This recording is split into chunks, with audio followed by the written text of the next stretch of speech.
Welcome back, people. The name of this video is Living Van Life Before Van Life. Let me show you what I mean. So, we're in my house, and I'm going to take you on a little tour. Let's start in the basement. This is my Kodiak and workstation and electronics field. I power my cell phone, my wireless router, another cell phone. I got a battery charger here for my various tools.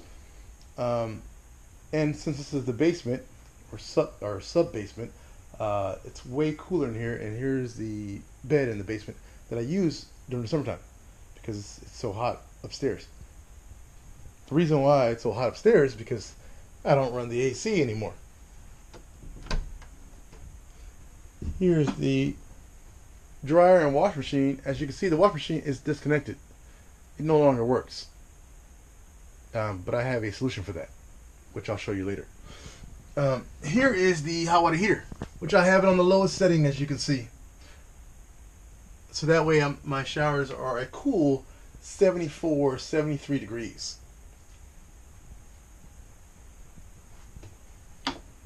Not gonna lie to you, the showers were a struggle in the beginning, but now it's not a big deal.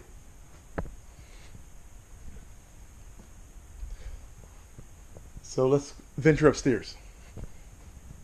Oh, one last thing. I bought this agricultural weed sprayer here, which I use in lieu of a shower, and also I use it to help me wash my clothes. Which it takes approximately exactly 2 gallons, which I found it's totally doable and satisfactory as far as the water level if you're very strategic and you're efficient with your showers. And given that they're cold showers, I'm very efficient.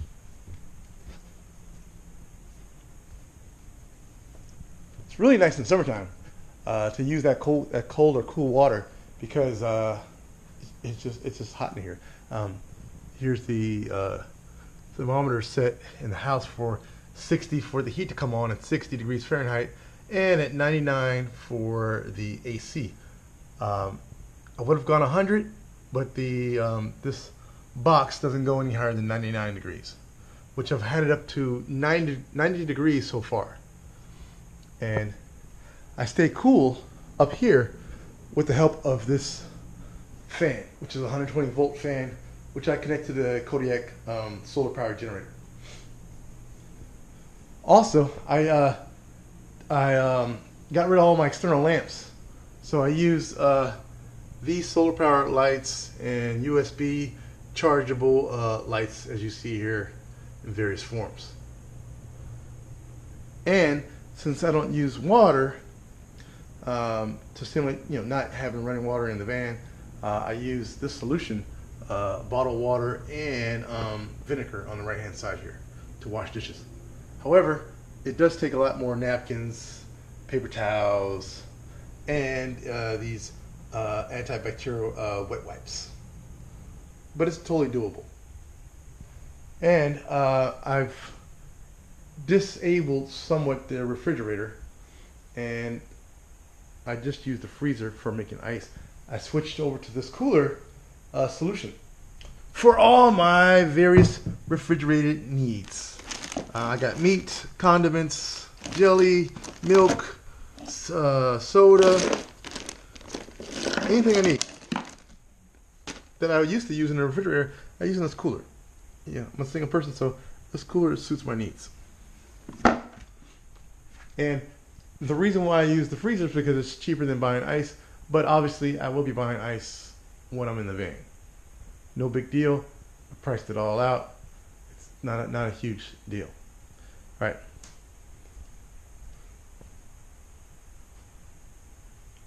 And for my solution for the wash machine, I bought this mini wash machine / spinner from Amazon for 99 bucks. And I like this because one, I can use it with my Kodiak generator, and it only takes 400 watts total for both compartments.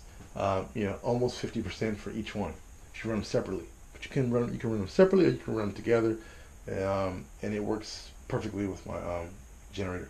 So it's actually better than the full-size washer, because the full-size washer I couldn't even power it with my generator. It's only 1,000 watts, and the wash machine is way more than 1,000 watts. So this works great, and I can even just about hang dry my clothes, but I still have a dryer, so I still choose to use a dryer, but I can very well obviously hang dry the clothes, because after they're spun, they'll dry in like 30 minutes or less. You know what I'm saying? It's not a big deal. So that's my solution for living van life without living van life, because that way it's going to be an easy transition for me to actually go into van life with all my new systems in place. Here's my sink for van life.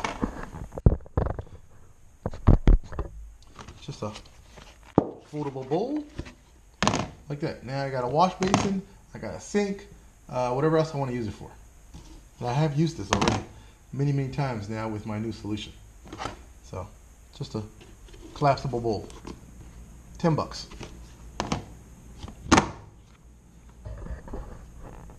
So you've seen it, I've lived it.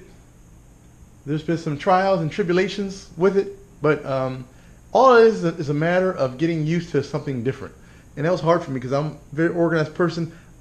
I don't like things to be different, but now that I'm switching over to this lifestyle, you have to be different. You have to be flexible. You have to be willing to do things that are uncomfortable to achieve the van life experience. To go anywhere, do anything, you got to be mobile. You got to be flexible. You got to be adaptable. So all this experience has made me, realize that I can do it. So I was doing it as a test. I was doing it to get the experience.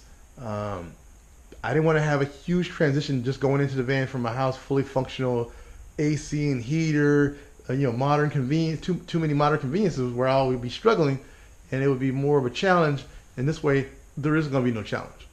The challenge for me is I only got very few challenges now when I go into the van. I don't have all these other challenges that people go through, and it's a culture shock. You know what I'm saying? I don't want to have a culture shock. I want to wean myself off of all these modern conveniences. I got my utility bills in my house down to like small numbers. I mean, I think I was spending $200 a month on utilities.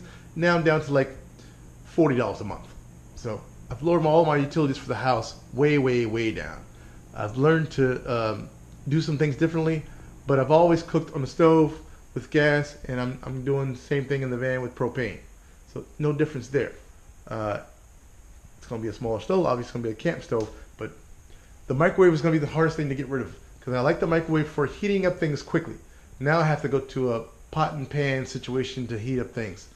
Instead of the 1 minute, 2 minutes in the microwave, or 15 seconds in the microwave, I got to do something else.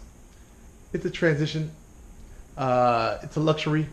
I don't need the microwave, but I just like the microwave. I don't want a microwave in the van. It takes up too much room. I don't like the high watts of a microwave. I can power this microwave with my Kodiak at 1,000 watts at the limit, for a matter of minutes. It's still not very practical in the van, given that space is my concern. All right, so that's it, folks.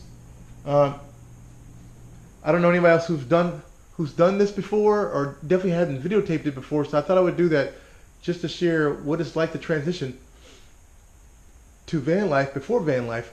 That way you'll have less chance of failing van life, because some people do fail van life because it's a culture shock. They can't do it. It's too much changing at one time, and this is going to help me out tremendously. Hopefully it helps you out tremendously. All right, that's it. I'm out. Until next time, deuces, lean with it.